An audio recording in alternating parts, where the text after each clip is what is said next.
All right, so today's video, guys, I want to talk to you about how to properly feed deer year-round. And the most important part of the year, as we all know, is through the fall and winter. Spring and summer, a lot of times deer have a lot of browse, and we're planting food plots and things like that. But sometimes they don't. It depends on what part of the country that you're in and how your property is laid out.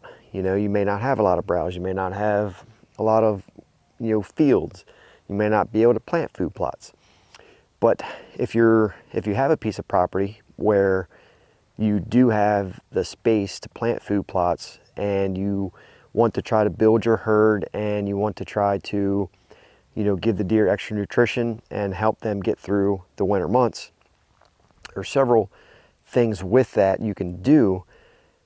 One of them is pressure. A lot of people like to walk through the woods in January, February, March looking for sheds and just scouting and things like that. But a lot of times, if you're in an area that doesn't have a lot of food and you're doing that walking around, you're putting a lot of stress on the animal when especially up in the north. Deer are hungry, they preserve their energy, and they don't move, so they don't need a lot of food. They can bed down, they preserve their energy, they're not burning a lot of calories, so they just hunker down, they don't move very much. Middle of the day, they get some sun, they go out, and that's what they do. That's normal, that's life, that's nature. They just reduce the amount of area that they cover, in them harsh conditions. And that's one way that you can help, get deer into the next year, is just by staying out of the woods. Let them go. We've been hunting them all year long. They don't need us walking through the woods in February, March. Wait till February or end of March or something to look for sheds, or just do it very lightly. But it just depends on your goals. If you want to do that, I'm not saying don't shed hunt, because shed hunting is funny. I'm just saying that's when you put that extra stress on the animal through those harsh conditions, sometimes it's not good, and you may kill the deer. But back to feeding the deer, how to properly feed deer is planting something in the fall that's going to withstand browse pressure and withstand the harsh conditions. And there's two ways to do that. A lot of times, the one way to do that we do it, we don't have enough acres to do it. So that's with soybeans, leaving the pods, go. That way, when it snows, you have food above the ground level. It's above the snow, so deer can still feed on that to get the nutrition they need to help them build calories and, preserve their energy and body heat and stuff throughout the winter.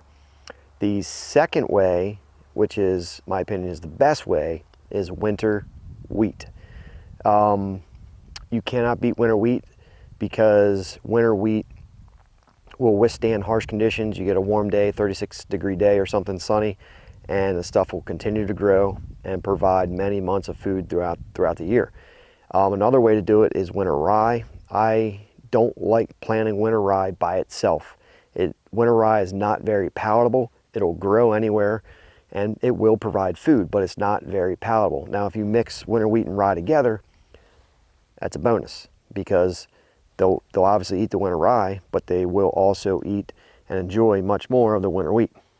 We've tested that this year. We planted straight winter rye because everybody was saying, oh, winter rye, you got to plant winter rye. It's the best thing for deer. No, it's not the best thing for deer when the deer don't frickin' eat it. If it's mixed together with the wheat, then yeah, they're in the plot together. It's going to be more attractive because of the winter wheat.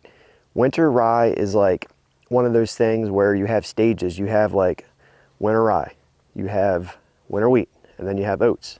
Palatability. Rye is your least, you got winter wheat is in the middle, and then you got oats at the top of the list for your grains. The problem with each one is oats, pretty much fade out after it gets a few different frosts. Winter wheat is very palatable, and it'll get you through many months of the year. It'll last, frost, it'll grow, continue to grow. It'll be the first thing that greens up in the spring. Rye will probably be right around the same as winter wheat as far as germination, withstand brow pressure, cold tolerant. But the problem with it is it's not very palatable. It's bitter to the animals.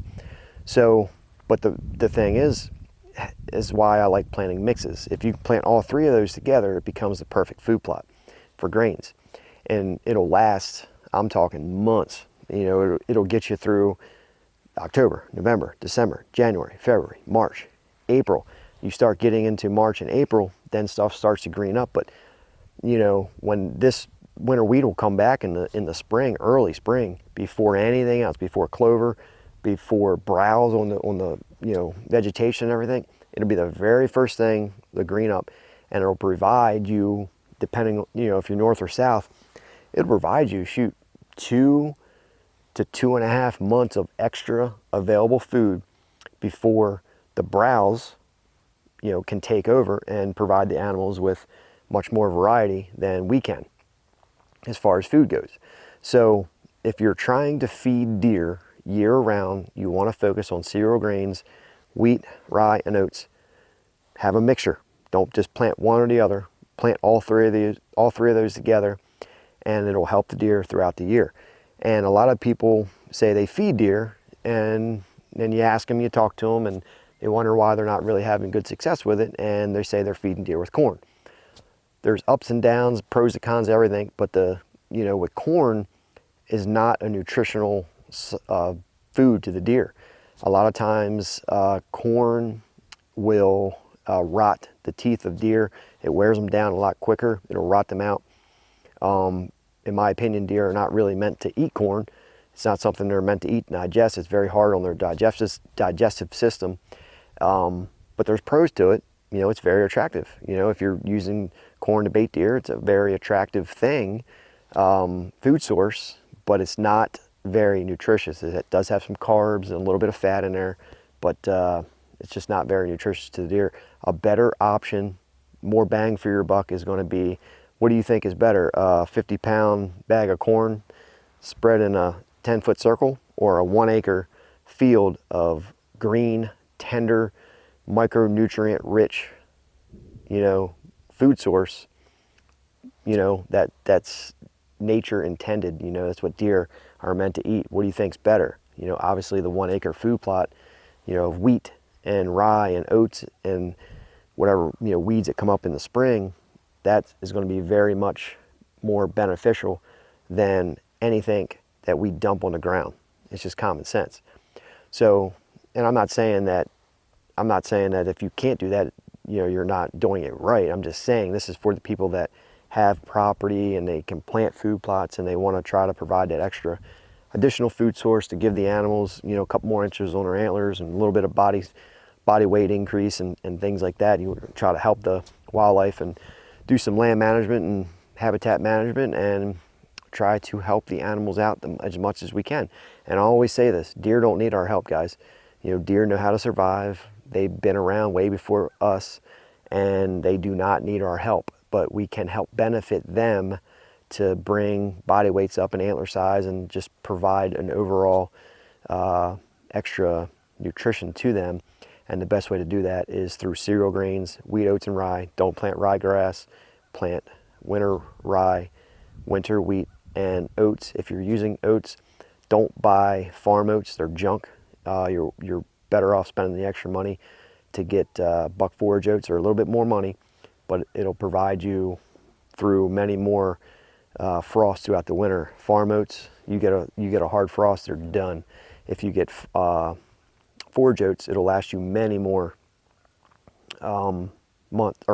frost throughout that winter, and then obviously they're going to fade out, and that's where your wheat and rye will take over. Don't plant straight rye, plant a mixture. You can plant straight winter wheat. It's very palatable. Deer are going to take that over the rye, but if you mix the two together, you have the best of both worlds. Add in the wheat, or add in the oats, and it just gives you an extra bonus for bow hunting and for the attractability part. But don't expect those oats to withstand those harsh conditions throughout the winter before spring green up. And then when you get back into spring green up, your wheat and rye is going to explode. It's going to be foot and a half, 2 feet tall before you go to plant your summer plot. And You just take that and disc it back into the soil. It provides a lot of green manure and extra nutrients to decompose in the soil. And then you can go ahead and plant your, if you're planting summer plots, you can plant your clovers or your buckwheat, things like that. I prefer planting a mixture, depending on what property you're in, but buckwheat's very good for the soil, weed suppression. Clover, where we are up here in the Northeast, is king. Clover is very palatable. Deer will hit that, all the way up until November, December, until it,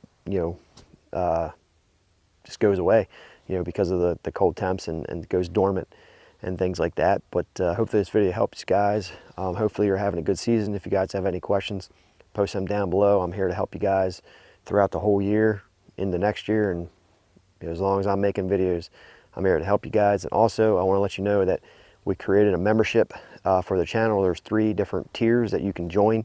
There's a link down in the description below that'll give you all the details on that. Enjoy the season, guys, and I'll see you on the next video.